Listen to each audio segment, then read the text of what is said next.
V9 న్యూస్కు స్వాగతం. నా పేరు కిరణ్ కుమార్. ఇప్పుడు హెడ్లైన్స్. 3 రోజుల పాటు అమెరికాలో తెలుగు సాహితీ సభ జరుగుతుంది. యార్లగడ్డ లక్ష్మీప్రసాద్ తెలియజేశారు. ఆగస్టు 16, 17 తారీఖుల్లో ఒక అద్భుతం జరగబోతూ ఉంది.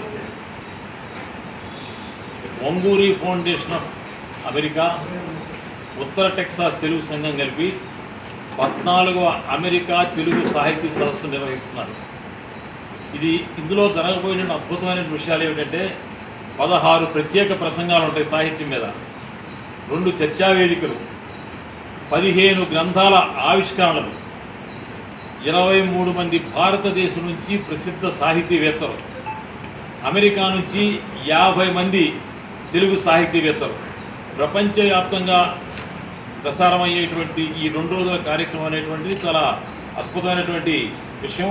ఇందులో ఉపాధ్యాయులకు సత్కారాలు ఉంటాయి. అదేవిధంగా అమెరికాలో తెలుగు కథ పుట్టి 60 సంవత్సరాలు పూర్తయిన సందర్భంలో పూర్తి కూడా.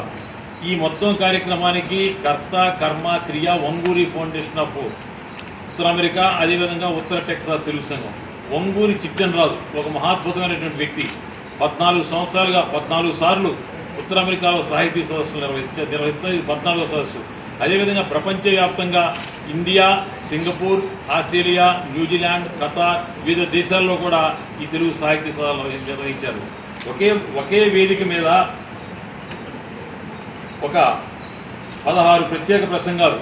విషయాలు కూడా సినిమా సాహిత్యం, తెలుగు భాష ప్రాచీనతకు ఆధారాలు, తిరుగులేని శాసనాలు, తెలుగు సాహిత్యంలో దిగంబర కవిత్వం, నా ప్రస్థానం శ్రీదర్శక ప్రస్థానంలో సరికొత్త మైలురాయి, ఆర్యా విశ్వవిద్యాలయం తెలుగు అభివృద్ధి కోసం శాశ్వత నిధి, మన కథలకు మూలాలు, అమెరికా డయాస్పోరా తెలుగు కథ, నిత్య జీవితంలో అనుభవాలను కథలుగా మలచగల తెలుగు హాస్యం ప్రత్యేకత, షడ్రుతుల సాహిత్యం, ఉద్యోగ విజయాల గ్రంథం నేను ఎందుకు రాశాను, సాహిత్యంలో సతీమణి, సారంగా సమకాలీన సాహిత్యం, తెలుగు సాహిత్యంలో కృత్రిమ మేధస్సు వినియోగం, ఇటువంటి విషయాల మీద అద్భుతమైనటువంటి ప్రసంగాలు.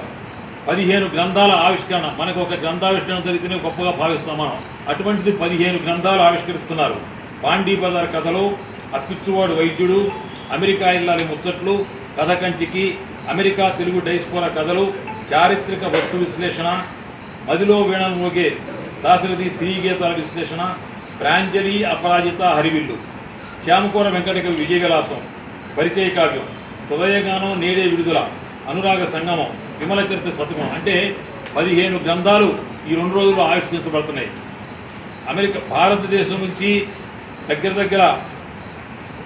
23 మంది ప్రముఖులు భారతదేశం నుంచి పాల్గొంటున్నారు. ఒక సాహితీ సదస్సులో భారతదేశం నుంచి విదేశంలో జరిగేటువంటి ఒక సాహితీ సదస్సులో 23 మంది భారతీయ తెలుగు సాహిత్య ప్రముఖులు భారతదేశం నుంచి వెళ్ళి ఆ సభల్లో పాల్గొంటున్నారంటే ఆ సభల యొక్క విశిష్టత ఏంటో చూడండి.